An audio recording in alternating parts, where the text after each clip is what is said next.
Hey, everybody. So let me just pull up this presentation.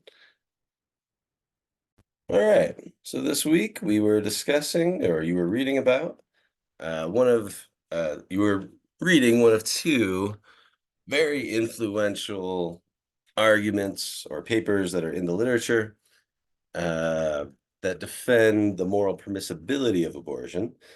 The other one is by Judith Jarvis Thompson. I chose to focus on this one though, because Warren spends a long time uh, analyzing the notion of what it means not only to be human, but to be a human person.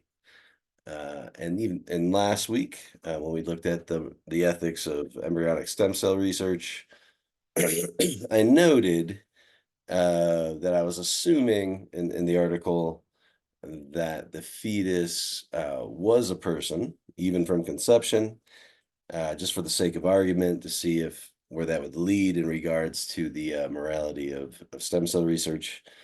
And I noted that this week we would be looking at an article where we can do a deeper dive on the notion of personhood and how that's related to having human rights, such as the right to life. Okay, so let's move forward. All right, so the goal of this presentation is not to systematically answer the reading questions. I want to be a little more focused than that. I want to simply overview and explain the key concepts and main lines of argument that Warren pursues. Okay, so take a minute to read this slide with me. Premise. This is the basic pro-life argument that Warren criticizes. Keep in mind, this is not her argument. This is her opponent's argument. So try not to attribute it to her when you do your own writing on the topic. So premise one, it is morally wrong to kill an innocent human being. Premise two, a fetus is an innocent human being. Conclusion, it is morally wrong to kill a fetus, or in other words, it is morally wrong to have an abortion. This is again, the main moral consideration that drives the pro-life position. And you could take that conclusion as kind of like an all else being equal conclusion.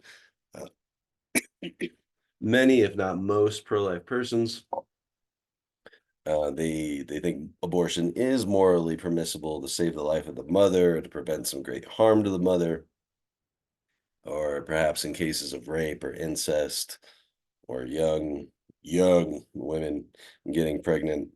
Um, so you can think of the conclusion as all else being equal, or you need a really good reason to perform an abortion. That's a common pro-life view. Okay,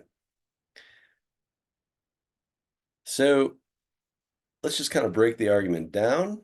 I guess it makes sense to discuss premise one and premise two together because a lot of the points Warren makes applies equally to both. So if you'll recall premise one in the argument, it is morally wrong to kill an innocent human being. Premise two, a fetus is an innocent human being. Now, Warren criticizes the truth of premise one and premise two in an interesting way. She distinguishes between two different senses of what it means to be a human being. The first sense is that first indented point. You can be a human being in the sense that you're organically human. So this would be like a biological category. So you're a Homo sapien, you have the genetics of a human, very biologically grounded.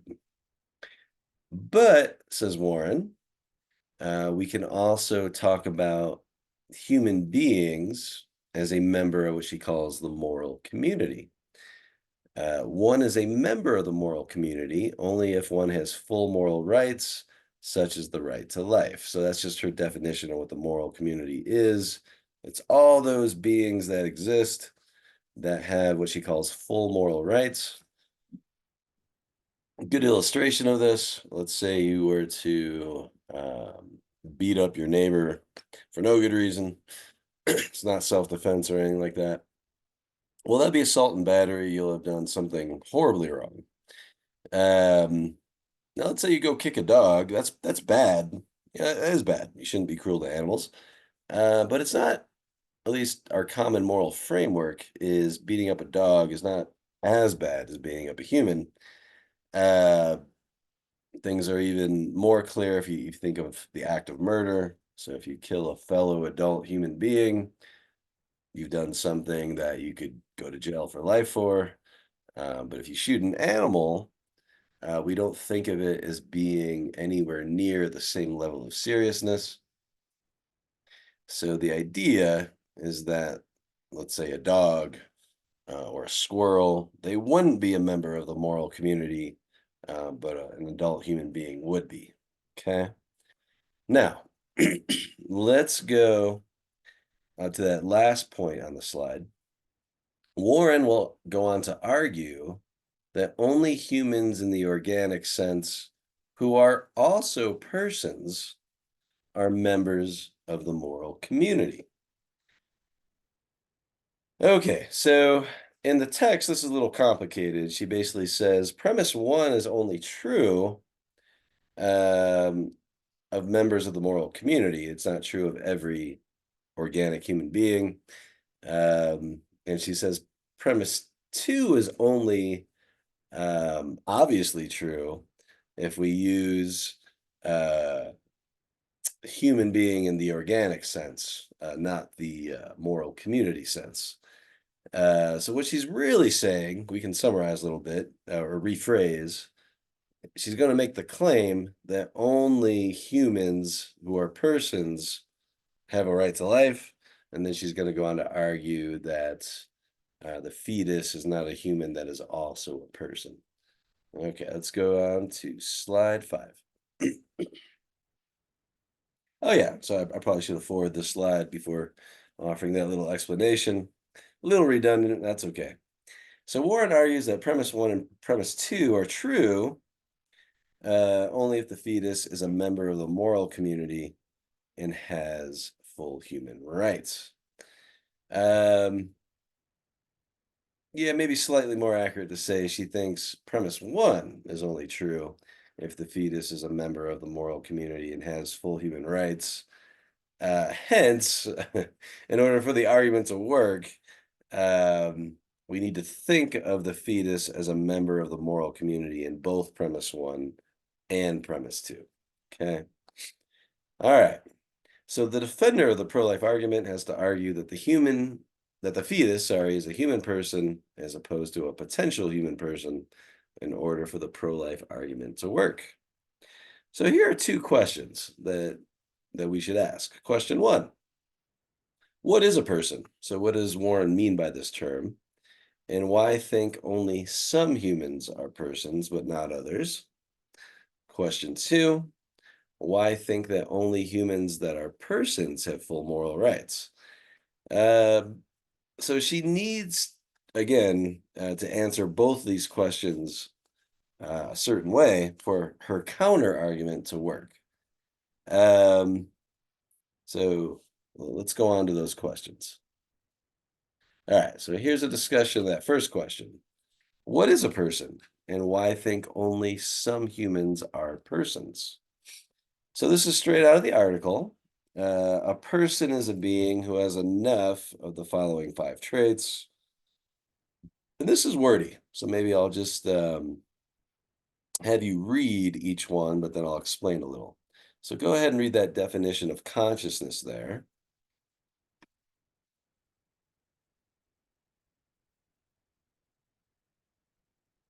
Okay. So consciousness is, I guess you could say, the most minimal of these 5 abilities. To be conscious is simply to be aware, and it can be an awareness of anything. It could be uh, awareness that one is, let's say, light waves. So let's say you have a very simplistic organism that can not only sense light at the biochemical level, but has like a visual sensation of it. They would qualify as being conscious. Or let's say you had a creature that can experience pain. That creature would be conscious.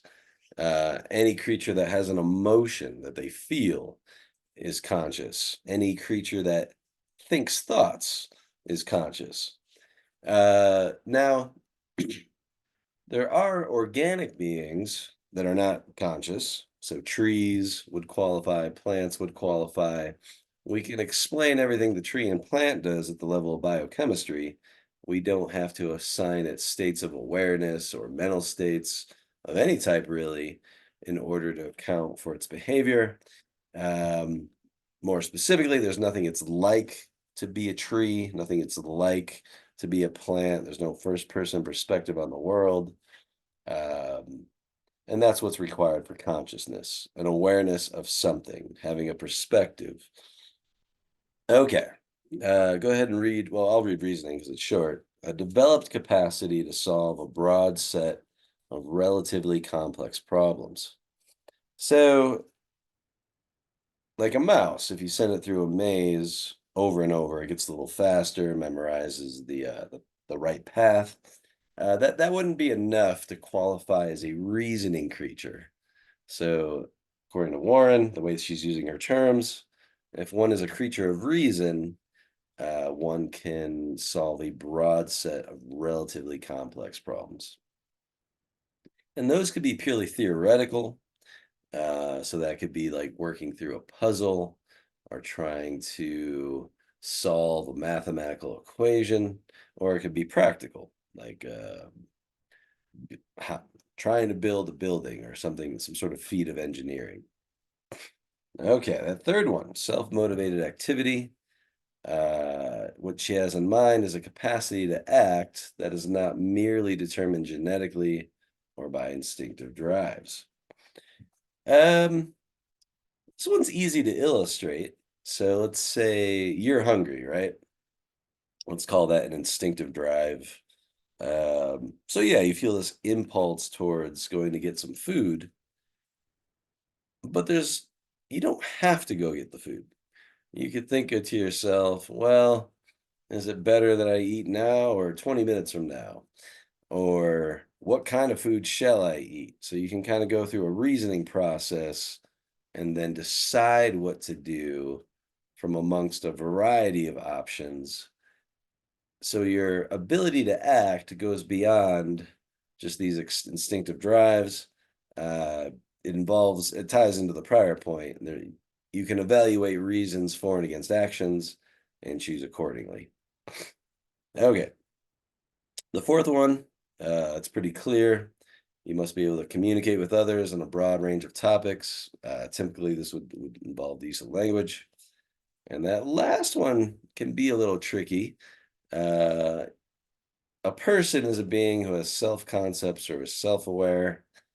Now, what she has in mind here is something more complex than maybe merely feeling a sensation, like a newborn can experience hunger. But she has in mind the idea that you can apply concepts to yourself. So it's one thing to be hungry and kind of be aware of that hunger pain.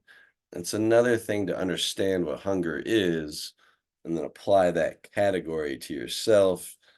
Oh, I am hungry. Uh, so she's getting a lot of this from a very famous philosopher named John Locke. And he thought of self-awareness as being able to like picture yourself in a lot of different times and places under different circumstances. And that's probably what she has in mind as well, even though she doesn't explicitly say so in the text. Okay. So now that we know what a person is, it's a person with enough of the following five traits. We can see why she doesn't think a fetus is a person. After a few weeks, the fetus does have uh, it is aware, it is conscious, it can experience things like pleasure and pain and hear noises and see images and that sort of thing. Um, well, maybe the images not so much because it's in a dark place. But we know it's responsive to noise. We know that it exhibits pain behavior under certain circumstances. About 2 months in, it has the parts of our brain that experience things like pleasure and pain that's minimally developed in the fetus.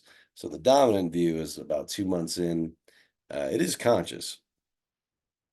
But none of the other four apply to a fetus. Okay. So Warren's view is you need enough of these traits. So if you have none of them except for consciousness, you're not going to qualify as a person. Okay. Okay. Now, so we've made this distinction. You can be merely biologically human, or you can also be a human that can engage in those five broadly intellectual abilities, and that makes you a person. But why think that only humans that are persons have full moral rights? Or, in Warren's terminology, are members of the moral community? Okay, so Warren does not do a deep analysis of this question, but the basic idea is that the ground of human worth that separates us from other animal species is our personal characteristics. So look at that next bulleted point.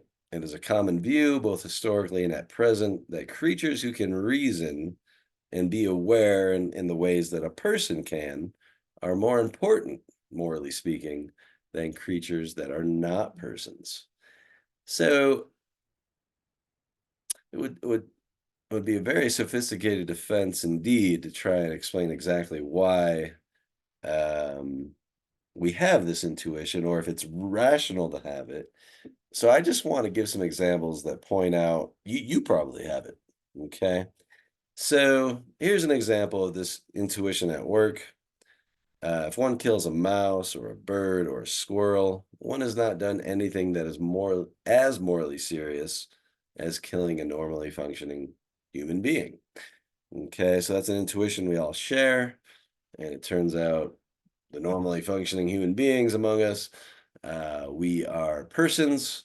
Um, Therefore, yeah, it kind of fits the intuition. Okay, second example. It would be just as morally wrong to experiment on and kill an intelligent or personal alien species, such as ET, as it would be to kill a human. Uh, so this is a movie people still watch. So ET was this very intelligent, very sensitive alien creature, and the government's trying to experiment on him.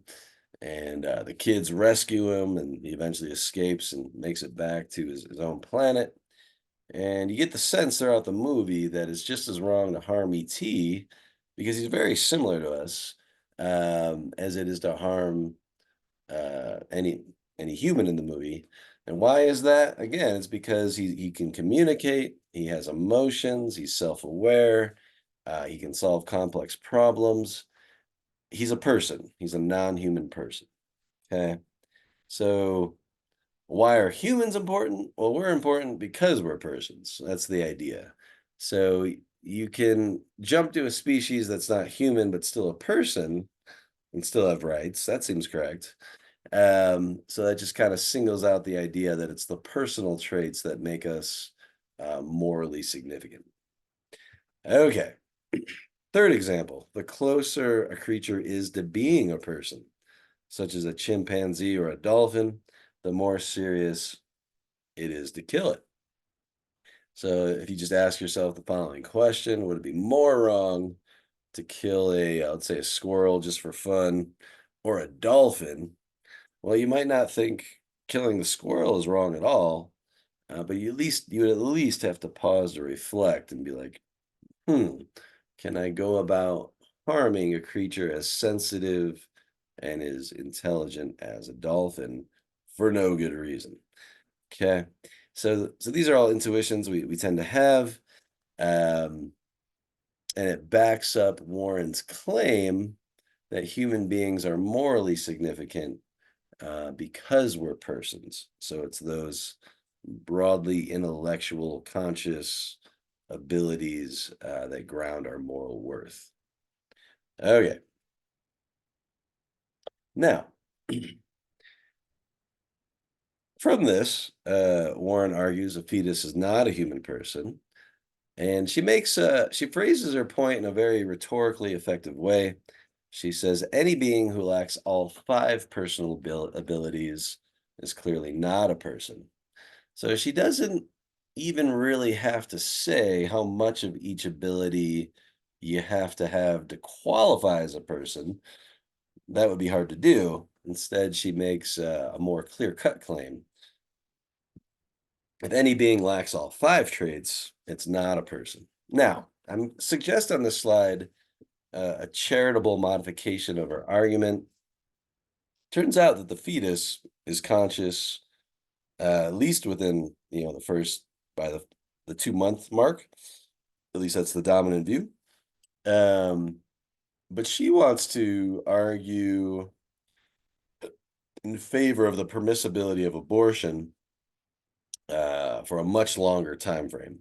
Okay, so she could have said the following: um, any being that lacks, let me back up a little bit, the capacity to reason, self-motivated activity, the ability to communicate, and the ability to be self-aware in this more conceptual way, she could have argued that any being that lacks those four traits is not a person. And her argument wouldn't lose any plausibility. So let's just modify our argument in that way. I think it's something she'd be okay with because it actually strengthens our argument. Okay, now, so we can rephrase Warren's main argument. So thus far, we've been saying, okay, here's the pro-life argument against abortion. Here's Warren's criticism of that argument.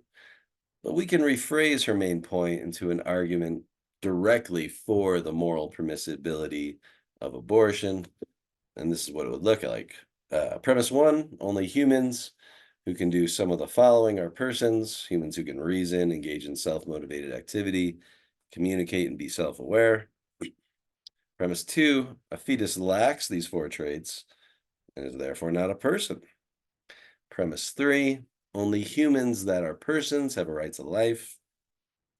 Conclusion, the fetus does not have a right to life, and therefore abortion is morally permissible. And this definitely captures Warren's main claim. Okay, now,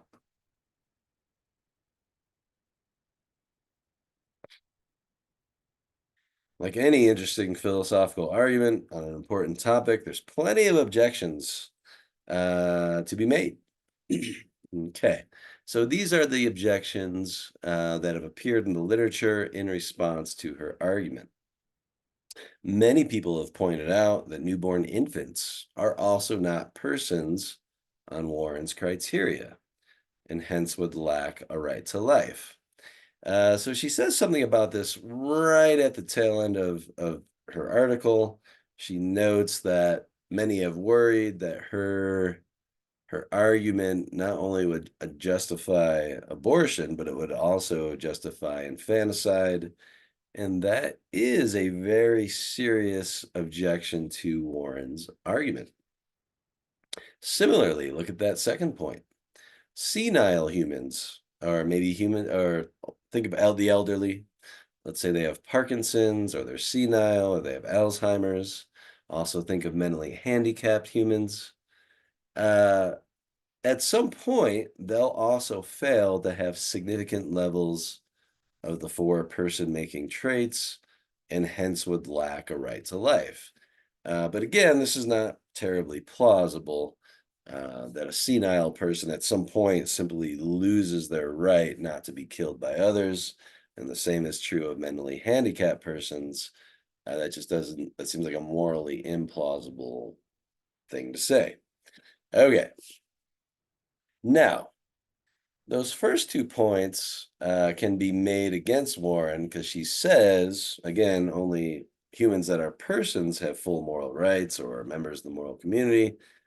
And then she defines being a person as actually being able to exercise those abilities. But there's a competing view. So that's his third point. Perhaps the mere potential to develop the personal traits that Warren lists is enough to make one a person already. So here's an analogy to try to make this argument. Let's say you get knocked senseless and you're in a coma for 9 months. There's a clear sense in which you lack the ability to reason, to communicate, to be self aware. Let's say you're not even dreaming in this state. Um, Yet, you're clearly still a person. You're a comatose person. Now, why would that be possible? Well, it's because you've retained the potential uh, to have these abilities a little later on once you come out of that comatose state. So the argument is maybe merely having the potential for these abilities is enough to make you a person already. That would get rid of the the the problem with infants not being persons, and um, would handle that objection. It still wouldn't rescue the severely mentally handicapped or the senile person who's simply lost permanently their ability to reason at certain levels. And more serious for Warren, it would undermine her argument in favor of abortion because then the fetus itself would have the potential to develop these future traits. Okay. Um, Now, I'm not saying these objections are fatal, but they are worth pondering. Uh, but Warren, I think, has done an outstanding job stating the basic pro life argument and creating a challenge for it in terms of the level of development that a fetus is at. And that's a line many have taken to criticize the pro life argument. And yeah, so we have a nice, very concise, very well articulated uh, argument of that type. All right, so I'm not going to assign you a discussion board this week because next week you're going to be working on an essay, and I'd like you to put all your efforts into that. So I will talk to you then.